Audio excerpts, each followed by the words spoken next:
Le Premier ministre de l'économie apporte des clarifications à propos du refus du président de la transition nigérienne, Tiani, à recevoir le ministre béninois des Affaires étrangères. Bien avant cette sortie nigérienne, le Bénin, par la voix de son président, Patrice Talon, avait déjà rompu le silence dans une sortie médiatique. Afin de vous permettre de faire une idée, nous publions une partie de la sortie de Talon. Lisez la vidéo aussi pour donner vos appréciations. Journaliste: Monsieur le Président, votre ministre en charge des Mines, M.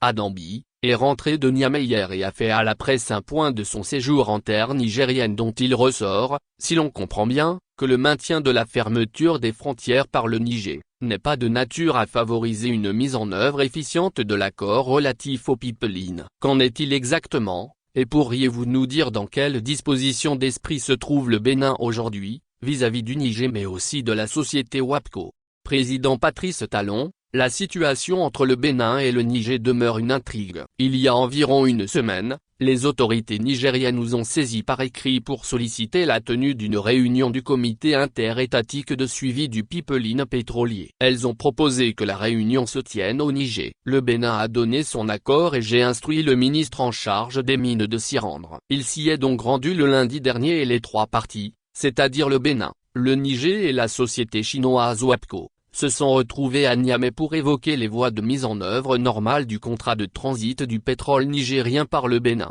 Saisissant l'occasion de la mission de mon ministre à Niamey, j'ai rédigé une lettre à l'attention du président nigérien et ai mandaté le ministre Adambi de la lui remettre en main propre.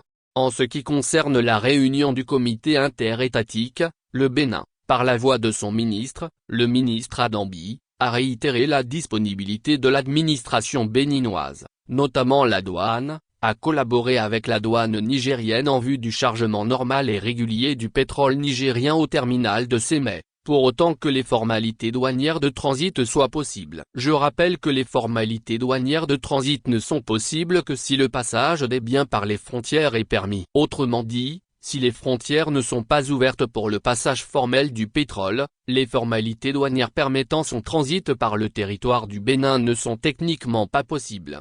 A minima, pour que ce transit soit possible, il faut que les autorités nigériennes annoncent officiellement que la fermeture de leurs frontières terrestres fait exception au pétrole. Une telle clarification serait susceptible de permettre un traitement juridique différencié du pétrole venant du Niger. À défaut de ce minimum, toute formalité douanière de transit du pétrole reste légalement impossible entre le Bénin et le Niger. Telles sont donc les clarifications que le gouvernement béninois a chargé le ministre Adambi d'apporter à nos partenaires à Niamey. Mais selon le compte-rendu qu'il m'a fait hier à son retour, il ressort que la partie nigérienne présente à la dite rencontre n'a apporté aucune réponse à nos préoccupations et attend ou attendrait de recevoir les instructions de ses plus hautes autorités. À l'heure où je vous parle, je n'ai reçu aucune clarification ou information de nos frères nigériens allant dans le sens attendu par tous. Mieux, le président Tiani n'a pas reçu le ministre Adambi que j'ai pourtant expressément chargé de lui remettre ma lettre d'apaisement et d'invite au rétablissement de la fraternité et de la libre circulation des personnes et des biens entre le Niger et le Bénin. Mais, je peux vous assurer que le Bénin n'a fait l'économie d'aucun effort, d'aucune humilité, pour permettre le rétablissement de la concorde entre le Niger et Bénin.